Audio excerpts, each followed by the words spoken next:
Shalom Pak Pastor, saya mau tanya, mana yang lebih baik kita ikuti, ajaran yang tertulis dalam Alkitab atau pendapat manusia? Ini pertanyaan yang sangat bagus dari saudara kita. Sebenarnya namanya di dalam akun TikTok Rafa Gule. Terima kasih saudaraku yang terkasih. Ini pertanyaan yang bagus sekali. Tentu saja sebagai orang Kristiani, pengikut Kristus, kita mesti taat pada ajaran yang ditulis di dalam kitab suci. Tetapi kan ada saudara kita, kalau kita mempelajari sejarah gereja, ada yang menambahkan isi kitab suci. Anda tahu pasti ya.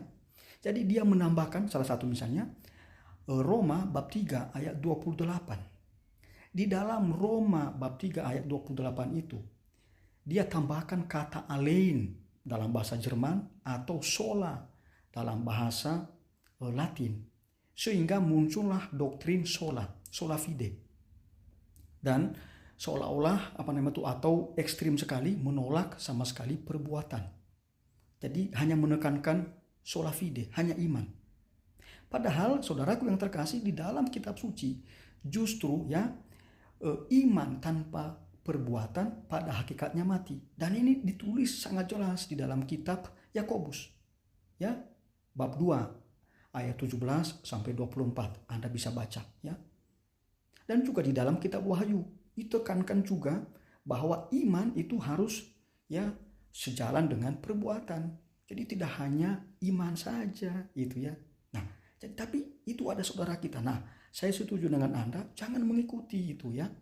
Karena ini pendapat manusia dan orang itu menyesatkan orang supaya tidak mengikuti apa yang dikatakan oleh kitab suci.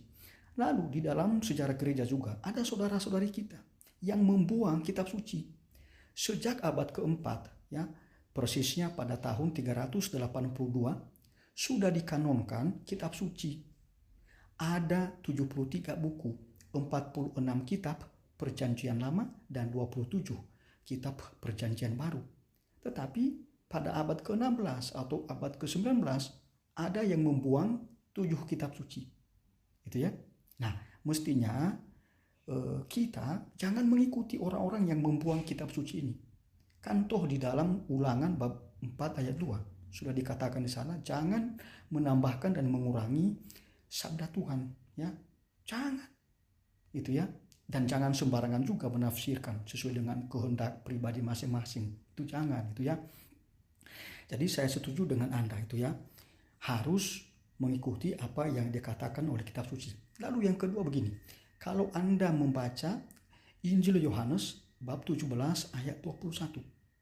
Di sana Yesus berdoa supaya para pengikutnya bersatu, bersekutu. Jadi Yesus mengharapkan kita itu bersatu, bersekutu. Tetapi lagi-lagi ada saudara-saudari kita yang justru memelihara perpecahan.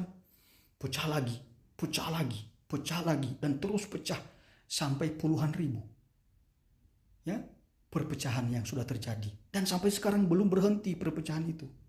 Nah, berarti mereka ini tidak mengikuti isi kitab suci. Ya kan? Nah, mestinya sebagai orang Kristiani, pengikut Kristus, kita harus konsisten pada sabda Yesus. Kita konsisten pada kitab suci. Itu yang pertama. Lalu yang kedua, saudaraku yang terkasih, kita juga mesti taat dan setia pada tradisi suci. Tapi tradisi suci itu jangan dipikirkan sebagai tradisi nenek moyang atau dari manusia, tidak. Tradisi suci yang dimaksud adalah apa yang disampaikan oleh Yesus, apa yang diperintahkan oleh Yesus secara langsung, atau apa tindakan-tindakan Yesus yang pertama-tama disampaikan kepada para rasul atau dialami oleh para rasul, lalu kemudian dihidupi oleh para rasul, dan juga para rasul kemudian meneruskannya kepada segala bangsa.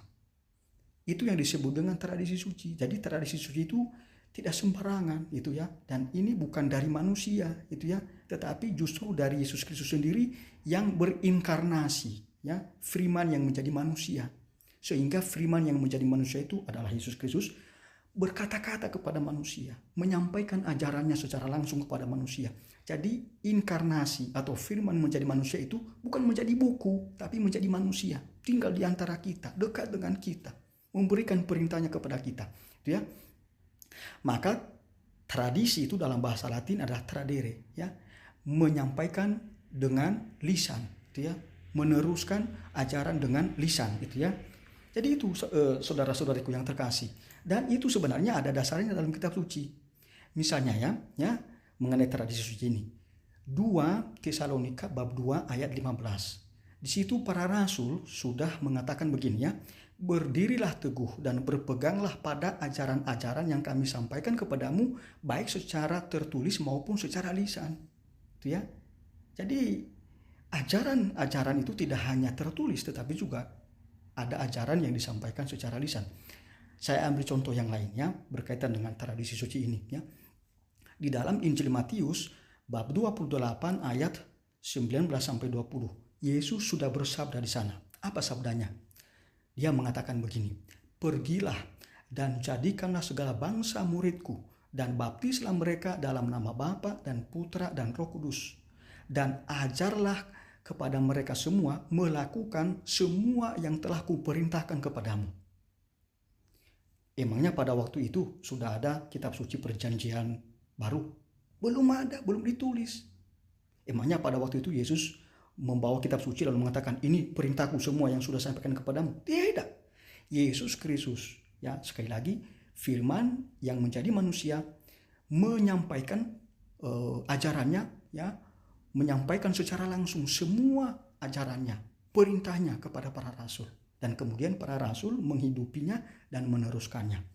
Maka saudaraku yang terkasih, ya, sakramen-sakramen itu ya sudah dilaksanakan jauh sebelum kitab suci perjanjian baru ditulis atau dikanonkan. Itu ya. Jadi itu yang perlu sekali kita perhatikan itu ya. Jadi jangan sampai kita sembarangan saja bicara itu ya. Ya. Yesus Kristus sendiri ya menyampaikan ajarannya secara langsung ya, secara lisan gitu ya kepada para muridnya, dan para murid meneruskan itu kepada segala bangsa gitu ya.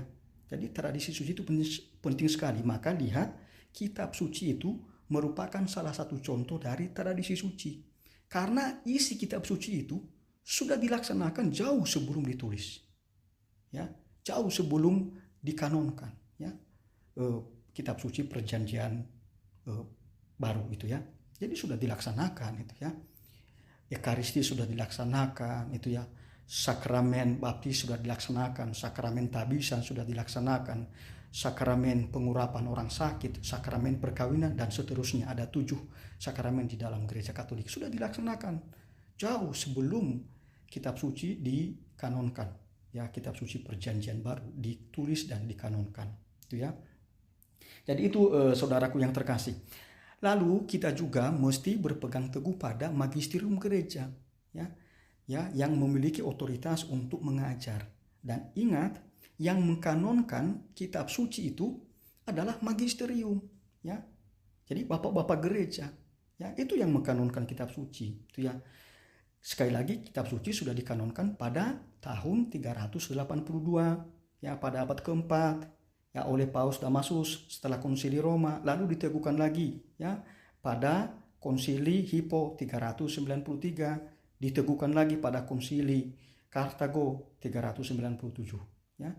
Jadi kita harus berpegang teguh juga pada tafsiran resmi ya magisterium gereja. Maka lihat dalam gereja Katolik itu, kalau misalnya para pastor atau siapapun orang Katolik yang menulis buku ya berkaitan dengan ajaran gereja, maka mesti diperiksa supaya di dalamnya tidak ada ajaran sesat. Maka nanti dibubuhi atau ditulis nihil obsta, tidak ada ajaran sesat. Dan yang kedua, imprimatur dari uskup atau dari Romo Vikaris Jenderal bahwa itu layak disebarluaskan.